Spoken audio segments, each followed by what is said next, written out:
Motion of charge particle चल रहा था ना। अच्छा केस 2 में क्या क्या डिस्कशन किया था, देखिए भाई दोबारा से।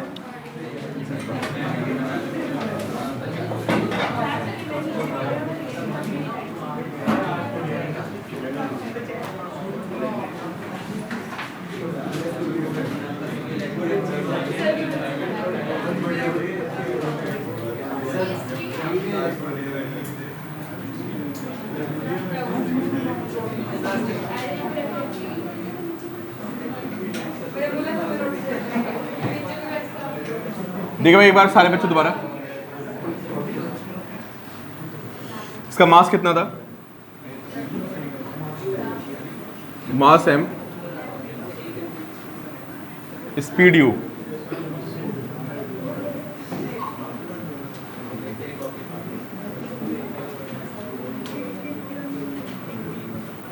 इलेक्ट्रिक फील्ड हो गई। सेकंड केस का डिस्कशन चल रहा है अभी। आपको मैंने एक्सप्रेशन बताया था, कितना आया था, कितना आया था एक्सप्रेशन, चेक करें एक बार। क्यू बाई एम, ये मैं आपको कल बता चुका हूं।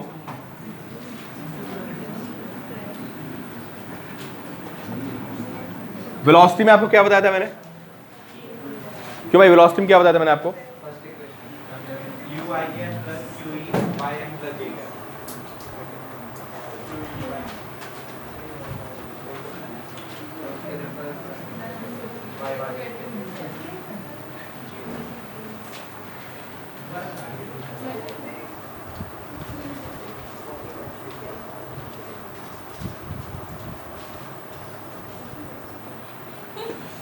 कौन कौन सी वेलोसिटी आई थी, एक एक्स में आई थी और एक वाई में। क्या आई थी वेलोसिटी, भी आपने लिखी होगी शायद। एक्स की वेलोसिटी चेंज नहीं होगी, क्यों नहीं चेंज होगी, क्योंकि एक्स में कोई फोर्स नहीं है ना। और वाई की वेलोसिटी कितनी आ गई थी, देखिए आप, q v by m t, और कितना, ये वेलोसिटी आई थी हमारी। चलिए इंडेक्स पे क्या हुआ इसमें, आप देखिए एंगल बताइए आप लोग, एंगल कितना आएगा इसका, और ये ऐसे ऐसे जाएगा ना पैराबोला बनाते हुए, ठीक है। तो किसी इंस्टेंट पे अगर मैं आपसे पूछूं कि इसकी वेलोसिटी का ये एंगल कितना है, कैसे निकालोगे आप एंगल, बताओ।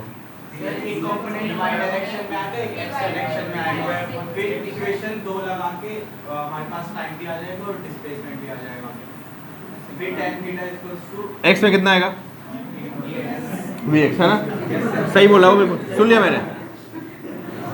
tan theta v y by v x ना, v y by v x.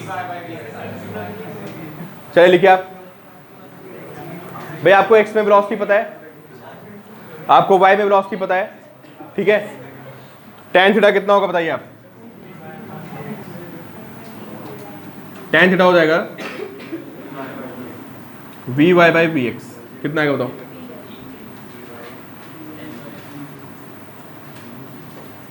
ये tan थीटा की वैल्यू आ गई।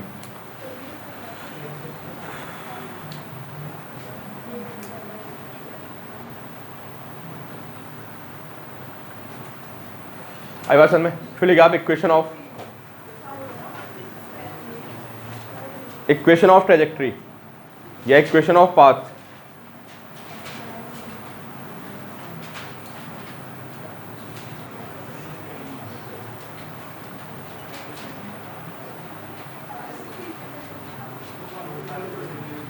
देखिए आपने हेडिंग इक्वेशन ऑफ ट्रेजेक्ट्री और इक्वेशन ऑफ पाथ। चलिए भाई मुझे कौन बच्चा बताएगा इसमें, अरे तो कल लिखवाए थे मैंने,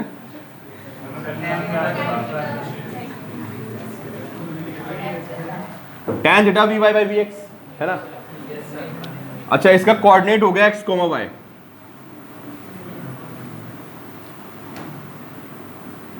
एक्स कोमा वाई इसका क्या हो गया कोऑर्डिनेट, ठीक है। चलो बताओ भाई आप एक्स और वाई कोऑर्डिनेट कैसे निकलेंगे इसके, बताओ आप लोग। आफ्टर टाइम टी, हाँ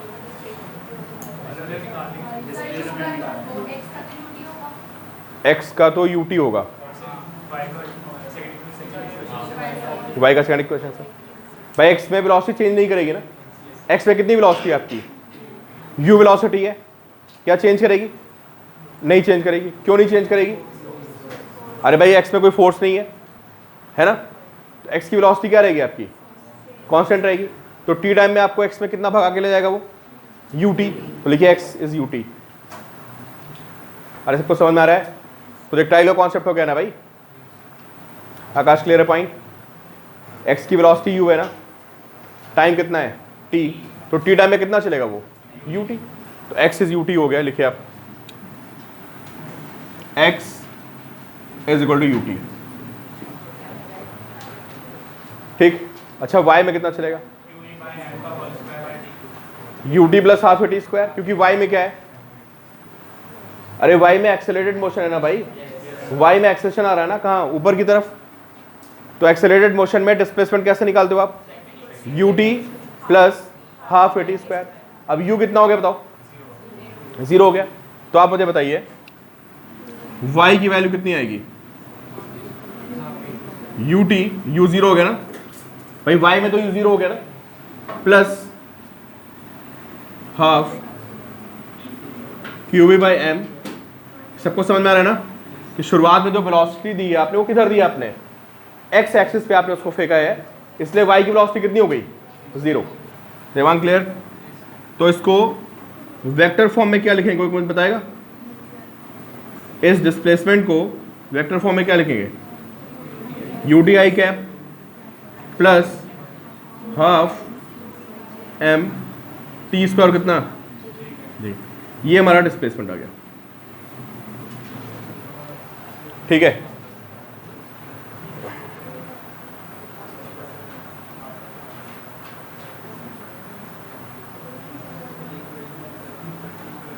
ये एनसीईआरटी में टॉपिक है, नोट कर लेना, है ना, ये स्कूल के लिए टॉपिक इंपॉर्टेंट है, ऊपर शुरुआत में नोट कर लेना पूरा टॉपिक ये।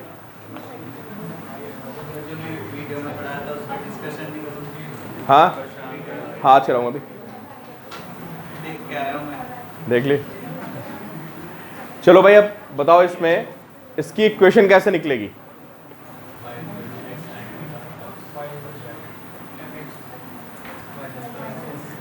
प्रोजेक्टाइल में इक्वेशन कैसे निकालते थे, किसको याद है, किसको याद है बताओ, कैसे डराइव करते थे। अच्छा चलो एक काम करो, x को ut लिखा आपने और y को क्या लिखा, half q v by m into t square. इन दोनों इक्वेशन से t को गायब कर दो, तो क्या आएगा बताओ।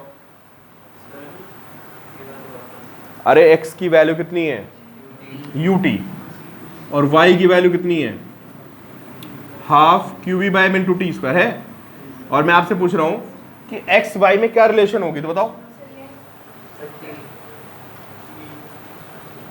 ठीक है, तो मैं आपसे एक्स वाई में रिलेशन पूछ रहा हूं, तो क्या करोगे आप बताओ, टी को एलिमिनेट कर दो। तो फर्स्ट इक्वेशन से टी निकालो, सेकंड में पुट कर दो इसको, है ना। फर्स्ट इक्वेशन से कितना आ रहा है वाई, ठीक है, तो फर्स्ट इक्वेशन से टी निकाल के आप इसको सेकंड में पुट कर दो।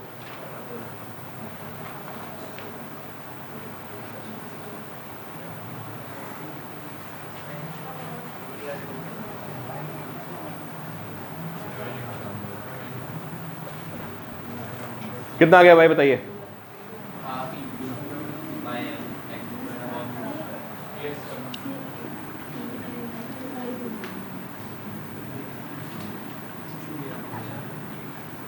कितना आएगा ये,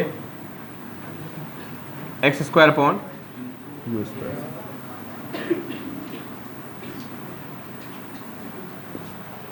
लिख लिया भैया, क्या बन गया ये, पैराबोला बन गया।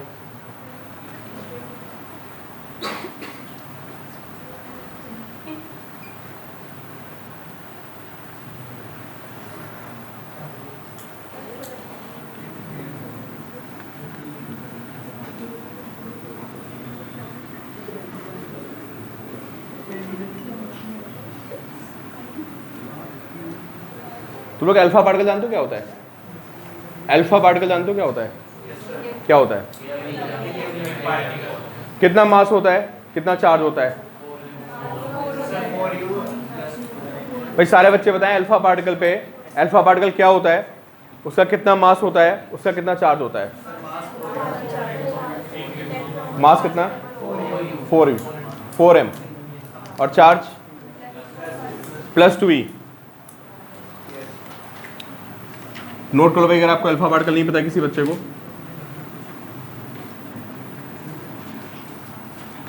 पहले तो हीलियम क्या होता है? 2He4, ये क्या होता है? हीलियम। ठीक है, इसको क्या बोलते हैं? और इसको क्या बोलते हैं भाई? Atomic number. इसको क्या बोलते हैं?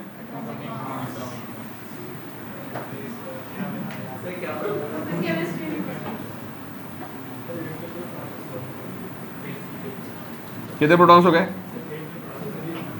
अरे नहीं पता भाई बहुत बच्चों को।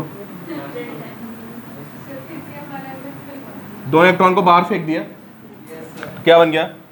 हीलियम न्यूक्लियस, है ना। अगर आप 2 इलेक्ट्रॉन को बाहर फेंकोगे तो हीलियम न्यूक्लियस बचेगा, उसमें क्या क्या होगा बताइए? 2 प्रोटॉन 2 न्यूट्रॉन। इसका मास कितना होगा बताइए आप? इसका मास हो जाएगा 4 टाइम्स मास ऑफ प्रोटॉन, क्योंकि प्रोटॉन न्यूट्रॉन का मास लगभग क्या होता है? सेम होता है। ठीक है, तो 2 प्रोटॉन हो गए और 2 न्यूट्रॉन, तो मास कितना हो गया? 4 टाइम्स मास ऑफ प्रोटॉन। और चार्ज कितना होगा बताइए आप? क्यों कितना हो जाएगा? इसको लिख लो भाई, अगर किसी को पता है तो मत लिखो, इसको लग रहा है कि नहीं पता है तो वो नोट कर ले। बहुत बेसिक सा पॉइंट है, केमिस्ट्री में बताया गया होगा आपको कि अल्फा पार्टिकल क्या होता है।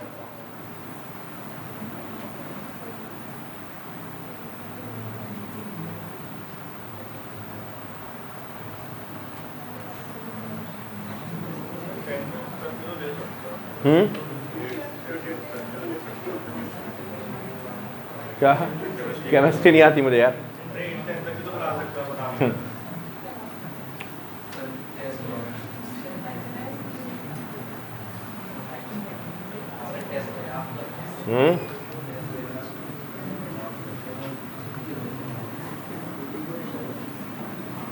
चलो, ये अगला क्वेश्चन एनसीईआरटी का है, जेईई में बहुत पूछा जाता है। ठीक है, सारे बच्चे ध्यान से आंसर देंगे।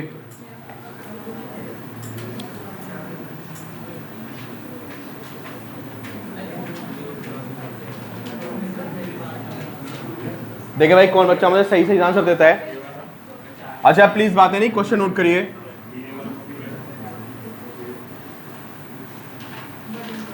ये एक प्लेट है, इस प्लेट पे माइनस चार्ज, और ये एक प्लेट है, इस प्लेट पे पॉजिटिव चार्ज।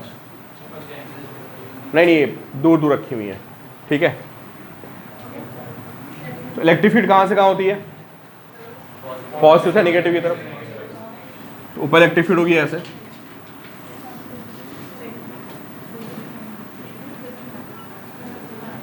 ठीक है, और यहां पे 3 पार्टिकल्स हैं आपके पास। कॉन्सेप्चुअल क्वेश्चन, ध्यान से देखना, सिंगेज में भी है। एक प्रोटॉन है, एक अल्फा पार्टिकल और एक इलेक्ट्रॉन। ठीक है, proton, alpha particle and electron, इनको सबको सेम स्पीड से ऐसे फेंक दिया। लिख लेना question, alpha particle, proton and electron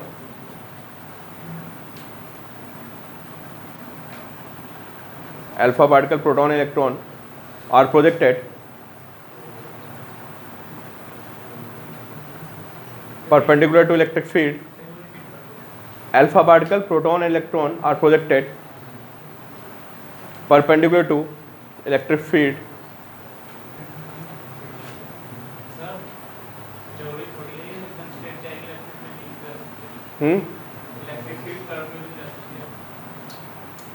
अभी हमने मान लिया कि स्ट्रेट है। क्या लिखा आपने? Alpha particle, proton, electron are projected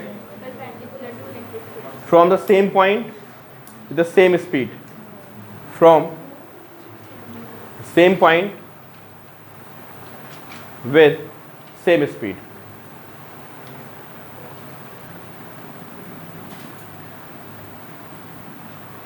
ठीक है, एक ऐसे गया निकल के, एक ऐसे गया निकल के, और एक ऐसे गया निकल के। ये पहला पाथ है, दूसरा है, तीसरा है। इसमें से बताओ कौन सा अल्फा पार्टिकल है?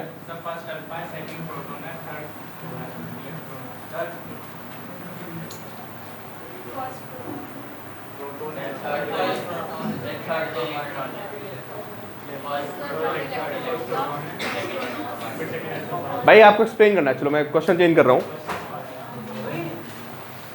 एक्सप्लेन इट, आंसर मत दो आप लोग। अब जिसको लग रहा हो एक्सप्लेन कर सकता है।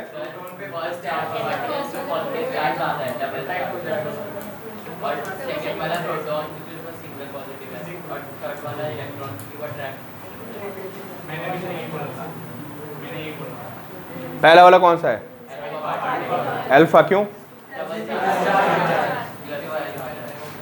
चार्ज कितना है उस पर? अच्छा, ज्यादा माइनस कर जाएगा। और 2 वाला प्रोटॉन है, वो ऐसा क्यों? कम जाएगा। और 3rd वाला? और कोई बताए? कुछ कुछ सही सा लग रहा है कुछ कुछ सही सा लग रहा है। हाँ नहीं, तीनों है, इसमें से एक इलेक्ट्रॉन, एक प्रोटॉन, एक। हाँ नहीं नहीं, एक्सप्रेशन समझ में नहीं आया।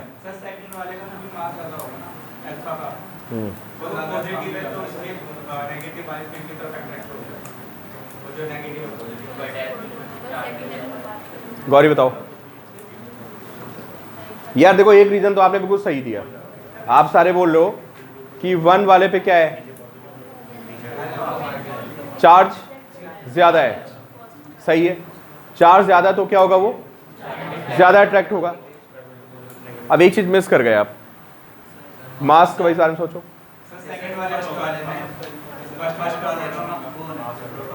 यार मास ज्यादा है ना किसका? तो अगर कोई किसी भारी चीज को डिफ्लेक्ट करना हो तो क्या होगा बताओ? यार कम डिफ्लेक्ट होगी ना। कोई सीधे जा रहा है, एक हल्की सी चीज जा रही है, एक भारी सी चीज जा रही है, और आप उस पर परपेंडिकुलर फोर्स लगा दो, कौन कम डिफ्लेक्ट होगा? भारी वाले का डिफ्लेक्शन कम होगा ना। तो हुआ क्या एक्चुअली, आप ये बताओ अल्फा पार्टिकल पे कितना ज्यादा चार्ज है? ट्वाइस, है ना?